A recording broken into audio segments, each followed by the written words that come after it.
Bintili, on va parler culture numérique avec vous. Et alors, vous allez nous expliquer pourquoi les expositions immersives vont s'installer durablement dans notre quotidien. C'est vrai qu'on en entend parler de plus en plus de ces expos immersives. Oui, mais j'ai l'impression depuis la rentrée de ne vous parler que Que de de ça. ça, ces expos qui changent partout. On a des images sur les murs, sur le sol, de la musique, des casques de réalité virtuelle. C'est le cas à l'Atelier des Lumières, on en avait parlé ensemble ici. Il y a aussi l'exposition Notre-Dame de Paris qui voyage un petit peu partout en ce moment dans plusieurs lieux de la capitale. Hier, je vous parlais de Jam Capsule, porte de Versailles à Paris. Et il n'y a pas si longtemps, sur ce plateau, on parlait aussi de la Joconde immersive à Marseille. Mais Bintili, qu'est-ce qui s'est passé? Pourquoi on en parle autant de ces expositions? Tout simplement parce que c'est l'avenir. En fait, on utilise les outils numériques à notre service et surtout parce que les musées ils veulent se renouveler, attirer ce public jeune, vous savez, qui est né avec des écrans dans les mains et qui a du mal à se déplacer dans les vrais musées. Et les musées ne regardent plus de travers, vous savez, ces entreprises privées qui nous proposaient ces expositions numériques. Au contraire,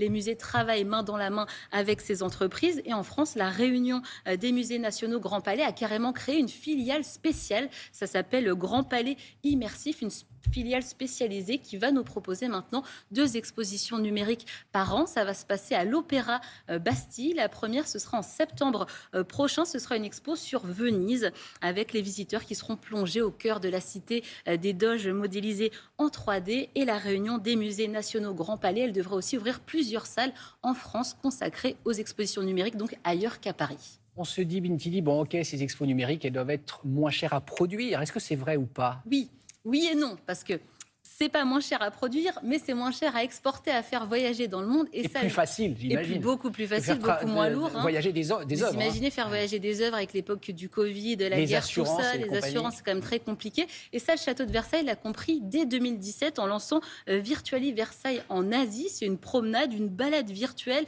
sur des vélos connectés au sein du château de Versailles avec des casques de réalité virtuelle. L'exposition, elle est passée à Singapour. Elle sera bientôt à Hong Kong, en Corée du Sud. Regardez ce que ça donne.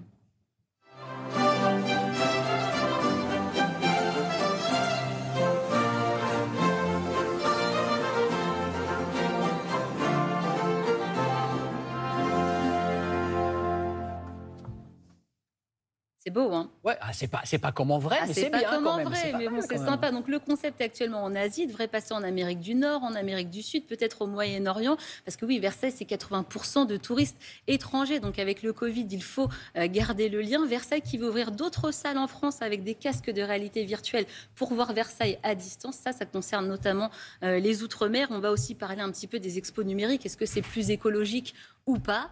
Alors, un petit peu oui, un petit peu non. Oui, dans le sens, on l'a dit, où on ne déplace pas les œuvres. Il y a moins de voyages. Non, dans le sens où il y a une vraie pollution numérique. Ça existe, hein, notamment à cause des écrans. Il y a l'association Les Augures qui, d'ailleurs, va proposer dans quelques jours une espèce de grande table ronde sur le numérique responsable avec le ministère de la Culture, les collectivités, les musées pour parler de ce sujet. Parce que oui, c'est aussi l'avenir de parler de pollution numérique.